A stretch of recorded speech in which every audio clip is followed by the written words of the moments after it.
Študujem právo ako sidequest. To je veta, ktorá podľa mňa po celom TikToku znela posledné 2 mesiace. Nazbieralo to cez 500 000, čo sa týka dosahov. No ale čo vlastne znamená štúdium práva ako sidequestu? Ako to celé vnímam ja? A kvôli čomu som sa vlastne rozhodol tvoriť niečo také na sociálne siete, tak aj o tom celom bude dnešné video. Skrátke sa vám pokúsim ukázať celú moju cestu až ku študovaniu práva ako sidequestu. Čiže pre lepšie pochopenie, a to tak môžem nazvať, tak ja cez 6 rokov podnikám, OK, asi to vyzerá vtipne, keďže mám stále 20 rokov, ale v podstate prejdeme si v skratke nejakú moju cestu až ku štúdiu toho práva. Keď som mal 14 rokov, tak s mojím veľmi dobrým kamarátom sme založili e-shop, kde sa nachádzali samé tenisky, oblečenie, vetrovky a najviac čo nám šľapalo boli North Face bundy, ktoré sa nám podarilo veľmi výhodne voziť z zahraničia práve na Slovensko. Samozrejme všetko bolo real, aj keď boli nejaké fámy, všetko bolo real, všetko sme robili legit.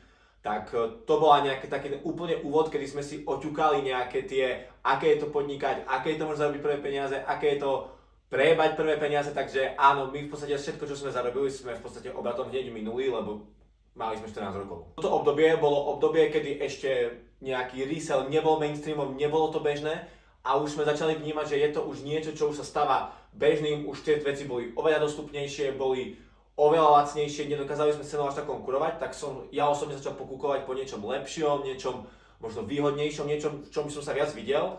A tak jedného dňa som naďabil na správu sociálnych sietí, áno, a opäť môže to znieť strašne komicky, že to je nejaká Amerika, ale áno, v tej dobe to bola Amerika, keďže na Slovensku absolútne žiadna firma s týmto nepracovala, nevedela toho výhody. Tak ja ako Fagan som večer napísal 3 maily, ráno som dal 3 stredka, mal som 3 klientov. Áno, mal som skôr klientov, ako som vedel len, ako som nevedel som ani ako si peniaze proste za to vziať.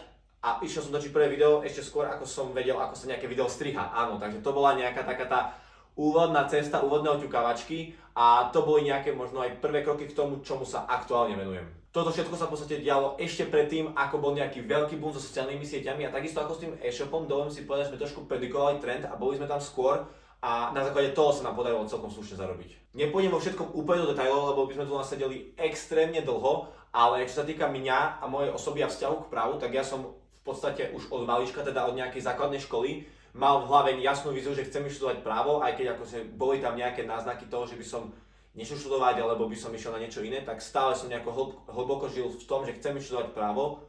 Pozor, hej, nechcel som ísť za právnika, za exekútora, za sudcu a to mi vydržalo do dnešného dňa. Nikdy som nemal takúto víziu ísť touto cestou. Skôr vnímam to štúdium práva ako niečo, čo je nejaký status, niečo, čo ti dokáže do budúcna pomôcť, ale o tom neskôr. Blížil sa nám koniec strednej školy, to znamená, že už treba začať riešiť, že na to právo, ale kam. Úprimne v mojich očiach existovali iba 3 varianty a to boli Košice, Bratislava a Praha. Postupne vysvetlím nejaký vzťah škôl vysokých na Slovensku a voči nejakej politickosti, lomeno apolitickosti a ako som nad tým celým ja rozmýšľal. Pre krátke zhrnutie, aktuálne mám firmu, tá sídli v Košiciach aj v Prahe, to bude dôležité neskôr pri tomto rozhodovaní. Prvú školu, ktorú som vyučil, bola Bratislava, ktorá je asi najviac politicky zameraná. Je to skôr na smeru. Ja sa k tomu nebudem vyjadrovať, či je to dobré alebo zlé, len je to takýmto smerom otočené. Naopak Trnava je skôr progresívne Slovensko. Opäť sa k tomu nebudem vyjadrovať, či to je dobré alebo zlé, ale je tam cítiť nejakú náklonnosť. Takže tieto školy v mojich očiach úplne vypadli. Nad školami, ako je nejaké Sladkovičovo, Banská Bystrica, to nikdy nepripadalo do úvahy. A teraz, že Praha alebo Košice. Z úvodu som bol strašne naklonený ísť do tej Prahy, hlavne kvôli mestu, kvôli životu. Ale bol som k sebe naozaj extrémne úprimný a viem, že to mesto by ma pohltilo či už po pracovnej alebo po študijnej stránke, lebo všetci viete, ako to práve prebieha v týchto obrovských metropolách, kedy, no veď proste viete.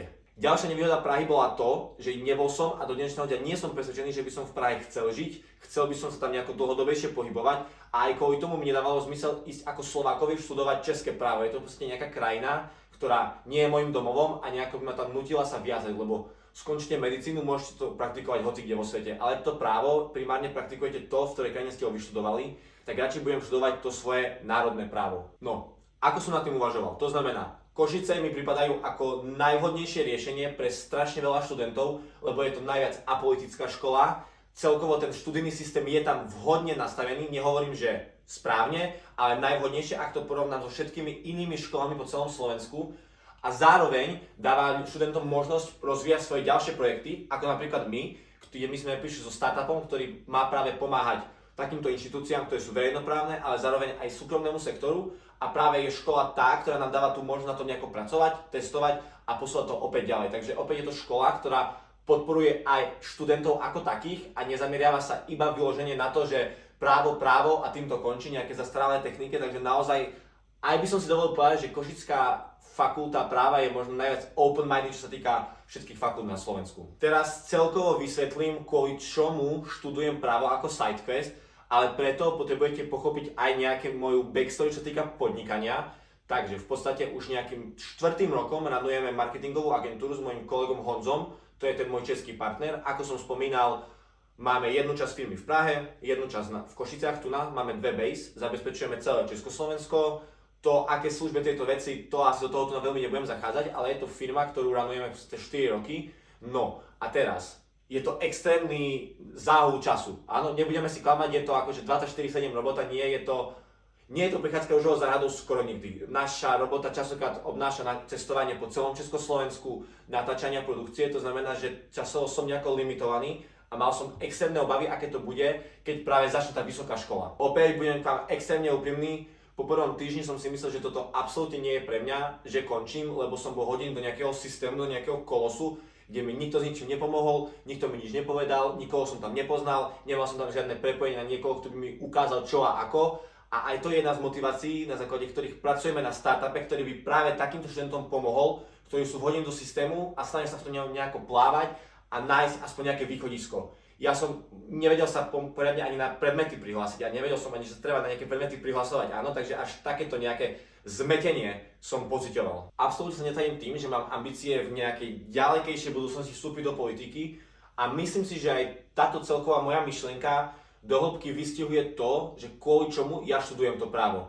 Ja vnímam štúdium práva ako miesto, ktoré dáva človeku nejaký určitý status, odomýka mu dvere už len to, že je myšlienkou nastavený tak, že má nejakú víziu do budúcna. Má víziu toho študovať, má víziu študovať jednu z najstarších vedných disciplín. Je to vec, ktorá ti dáva v spoločnosti nejaký štandard a nejakú úroveň. A to je to, kvôli čomu možno by si to mohol aj viac študentov uvedomiť, že študovanie práva je niečo prestížne. Áno, je to náročné, to k tomu patrí. Primárne je hlavne vydržať, ale aj pracovať v podstate s nejakým tým štandardom, ktorý to právo dáva a využívať ho v svoj prospech.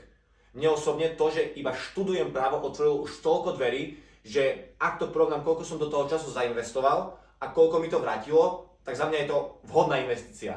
A doplním ešte k tomu statusu. Myslím si, že v dnešnej dobe status častokrát znamená viac ako peniaze. To znamená, že aj na to by ľudia, ktorí možno síce nezarábajú toľko, nemajú toľko peňazí, ale dokážu s tým statusom sa natoľko posunúť a otvoriť si tie dvere, že v podstate k tým peniazom prídu len vďaka tomu, že majú nejaký status a vedia ho nejako vedomo využívať. Takže to je podľa mňa vec, ktorú strašne málo ľudí si uvedomuje. No a prečo vlastne právo ako sidequest? Ako ste si mohli všimnúť, moje aktivity majú dosť širokú škálu, popri tom ešte 15 rokov som hrával futbal a to bola vec, ktorú som musel, aj keď veľmi nerad, ale katnúť. Je to vec, ktorá mi dala do života disciplínu, dalo mi to niečo, taký ten zápal, chcieť viac, stále chcieť byť lepší proste a makať, lebo to ma naučil ten šport proste. Aj u nás vo firme sú ľudia, ktorí žijú pre šport, žijú športom, lebo len to dokáže dať človeku takú disciplínu do života, že naozaj je ochotný makať a nepozerať až tak na peniaze, ale hlavne na to, čo chce reálne v živote dosiahnuť. Aktuálne, bohužiaľ alebo našťastie, dokážem právu venovať maximálne 20% svojho času, aj to je niekedy veľa a s týmto pracovať je naozaj náročné. Dokážem si predstaviť úplne úprimne, že sú to ľudia, ktorí dávajú ešte možno menej tomu času alebo o niečo trošku viacej, ale sú v podobnej situácii ako ja. A aj kvôli tomu som sa rozhodol, že ukážem v podstate celej verejnosti, že dá sa aj takto študovať právo, že to nie je vec, ktorá je full-time job, že ty si študent práva a nemôžeš robiť absolútne nič. Chodili mi otázky, či môžeš mať brigádu, či popri tom stíhaš nejakých kamarátov. Samozrejme, že stíhaš, je to celé iba o prioritách a o tom, ako sa nastavíš. A teraz si to nebudem hovoriť, že ako to mám ja nastavené, lebo každý to má úplne inak. Poznám ľudí, ktorí sa ešte menej učia a učia sa po nociach. Ja sa napríklad nedokážem učiť po nociach, takže mám nejaký iný spôsob a čas vyhradený tomu, kedy sa učím. Mojím cieľom je nájsť skratky v celom tom študijnom systéme, ako sa dostať z toho bodu, toho začiatku, po úplný koniec bez toho, aby som do toho dokázal vynaložiť čím viac času. A to je práve vec, ktorú strašne veľa ľudí neznáša, ktorou strašne veľa ľudí opovrhuje, Lebo veľa mi povedia, je to iba šťastie, no nie je to šťastie, je to nejaký vedomý systém, vďaka skratkám, ako sa dokážem dostať k tomu cieľu, na ktorý oni pracujú 15 krát toľko a výsledok je úplne rovnaký. A už teraz viem, že moja budúcnosť vďaka právu bude oveľa ďalej ako budúcnosť niektorých študentov, ktorí tomu venujú x krát násobne hodín viac ako ja. No, opýtam sa opäť, prečo právo ako side quest? Kvôli tomu, že už len z môjho okolia, môjho blízkeho okolia mi chodilo množstvo otázok. Aké je to študovať právo, máš kopec aktivít, ako povinnosť je študovať právo, kvôli čomu tu študuješ to právo, ako sa tam dostať. To sú veci, ktoré som veľmi rád ľuďom na to odpovedal, opäť nejaký status, ale mal som pocit, že pokiaľ to zaujíma nejaké moje blízke okolie, celkom vysoké percento tých ľudí, tak kvôli čomu by to nezaujímalo kopec ľudí na tom celom Slovensku. Lebo áno, sú tu ľudia, ktorí budú opovrhovať týmto systémom, budú ľudia, ktorým sa nebude páčiť môj prístup, lebo kazí to nejakú tú prestíž. Práve naopak, ukazuje to, že ľudia ako ja, ľudia, ktorí nežijú školou, nie sú neviem aké akademické zbranie, môžu to právo študovať a môžu formovať a meniť Slovensko v nejakej budúcnosti k lepšiemu alebo k horšiemu, to už nechám na tých ľuďoch, ale stále je tu možnosť aj pre ľudí, ktorí nie sú sami jedničkári, sami akademici, aby niečo na tom Slovensku zmenili a využili tú príležitosť a nevzdali sa tej nejakej vysokej školy, išli za drobné niekde pracovať.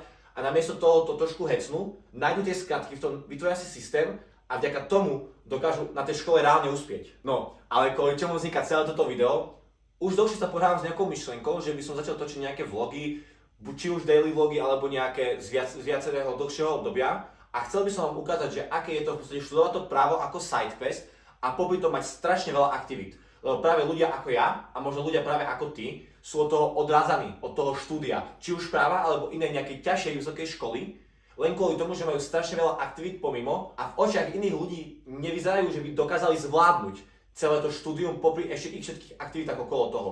Tak ja by som vám chcel ukázať, aké je to v podstate, ako to ja mám, čo týka môjho času, môjho manažovania času, koľko naozaj pomerne stavím v škole, koľko stavím prípravou do školy a koľko stavím so všetkými ďalšími aktivitami, ktoré mám okolo toho. Budem veľmi vďačný za feedback k tomuto videu, za čokoľvek, ak nejaké postrehy, lebo je to naozaj najkomplexnejšie video, ktoré som dal kedy dokopy.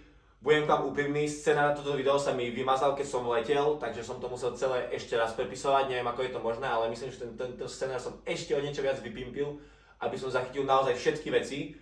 A teraz, ak by ste mali záujem o nejaké, či už vlogy alebo niečo, strašne rád budem, ak mi napíšete komentár alebo kľudne do osobnej správy. A každý, kto mi lajkne video a ho niekde stretnem a uvidím, že má like a napísal nejaký komentár, tak má u mňa pivko.